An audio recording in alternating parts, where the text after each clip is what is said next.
bienvenue sur Champ de Conscience. Ensemble, brisons le voile des apparences et explorons les secrets de la conscience et de la réalité. Et si tout ce qu'on nous a appris sur nos origines était incomplet? Et si la réponse se trouvait non pas sur Terre, mais bien plus loin? C'est le voyage un peu fou qu'on va faire ensemble aujourd'hui. Tout part d'un véritable casse-tête pour les scientifiques. Il y a environ 200 000 ans, quelque chose s'est passé. L'évolution humaine a connu une accélération fulgurante, presque anormale. C'est le fameux chaînon manquant. Et c'est dans cette faille, dans ce mystère, que des théories alternatives viennent proposer des réponses pour le moins audacieuses. Et parmi ces théories, il y en a une qui sort vraiment du lot, celle des anciens astronautes. L'idée est simple, et en même temps vertigineuse, la clé de notre évolution ne viendrait pas de la Terre, mais des étoiles.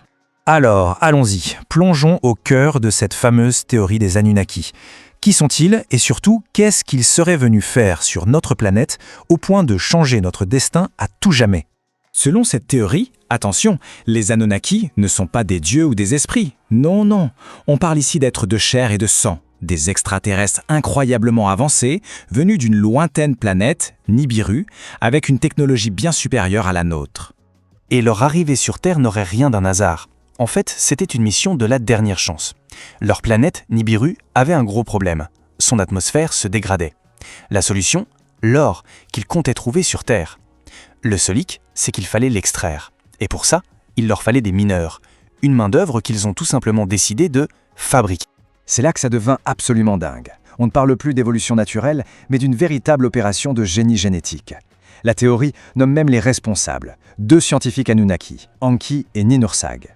Ils auraient pris l'ADN d'un de nos lointains ancêtres, l'Homo erectus, et l'auraient mélangé au leur. Le résultat de cette manipulation? L'Homo sapiens, nous. Bon, une affirmation aussi énorme, ça demande des preuves, on est d'accord? Eh bien, les défenseurs de cette théorie pensent en avoir une. Une preuve qui serait cachée, non pas dans une pyramide, mais à l'intérieur même de nos cellules. Alors regardons ça, c'est assez frappant. Nos plus proches cousins, les grands singes, possèdent 24 paires de chromosomes. Nous, les humains, on n'en a que 23. Pourquoi? La réponse se trouve dans notre chromosome numéro 2. Il a tout l'air d'être le résultat de la fusion de 2 chromosomes qu'on retrouve encore séparés chez les primates aujourd'hui. Et pour les partisans de la théorie, cette fusion, ce n'est pas un accident de la nature. Pas du tout.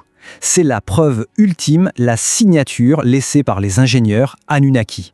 Une sorte de cicatrice génétique qui témoignerait, noir sur blanc, de notre création artificielle. Ok, jusqu'ici, on a exploré la théorie.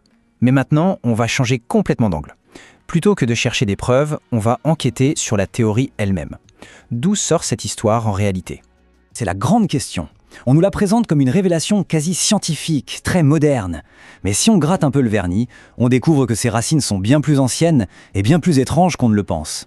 Cette frise, elle est révélatrice. L'idée ne date pas du tout du XXe siècle. Ça commence il y a des millénaires avec les mythes sumériens, puis ça prend une toute autre forme au XIXe siècle avec des courants spiritualistes, bien avant d'exploser dans la culture populaire avec l'ère spatiale. Revenons à la source. Dans les textes anciens, les vrais textes mésopotamiens, les Anunnaki ne sont pas des biologistes de l'espace. C'étaient des dieux, des divinités puissantes, parfois célestes, parfois souterraines, qui régissaient le destin des hommes. Rien à voir avec des extraterrestres. Alors, comment est-on passé des dieux aux aliens? Eh bien, le pont a été jeté au XIXe siècle.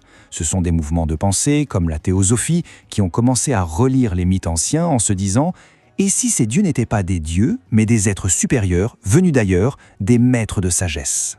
Et quand on regarde les croyances de la théosophie, c'est limpide.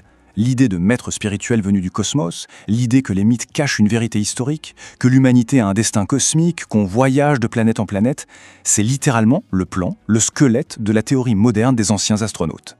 Arrivons maintenant au XXe siècle. On va voir comment des auteurs très malins ont pris ces vieilles idées occultes et les ont repackagées avec un look plus moderne, plus scientifique, pour un public fasciné par la conquête de l'espace. Et les 2 grands noms de cette popularisation, ce sont Erich von Däniken et Zecharia Sitchin. Ils n'ont rien inventé en fait, mais ils ont eu le génie de reprendre ce vieux fonds de commerce spiritualiste et de le traduire dans le langage de leur époque, celui des fusées, de l'ADN et des missions Apollo. Et ça a marché du tonnerre. Cette citation de l'ethnologue Viktor Stochkovski est parfaite pour comprendre ce qui se passe. Elle nous dit que bien souvent, ce ne sont pas les faits qui mènent à une croyance. C'est la croyance, l'histoire qu'on a déjà en tête, qui nous fait voir des faits partout. On voit ce qu'on est déjà prêt à croire. Et ça nous amène à la question finale. Au fond, pourquoi cette théorie est-elle si populaire, si séduisante? La réponse, finalement, a moins à voir avec les preuves qu'avec ce que nous sommes, nous, les êtres humains. La force de l'histoire des Anunnaki, ce n'est pas son ADN ou ses traductions sumériennes. C'est la vision du monde qu'elle propose. Une vision où on n'est pas le fruit du hasard, où on a une place spéciale dans le cosmos, où les mystères du passé ont une explication simple et grandiose. C'est ce récit qui est puissant, et c'est lui qui rend les preuves acceptables. Au final, qu'on y croit ou pas, la théorie Anunnaki nous force à nous poser une question. Elle nous parle de notre besoin profond, presque vital, de raconter des grandes histoires sur nos origines. Et peut-être que ces histoires, en essayant de nous dire d'où on vient, nous en apprennent surtout beaucoup sur qui on est aujourd'hui.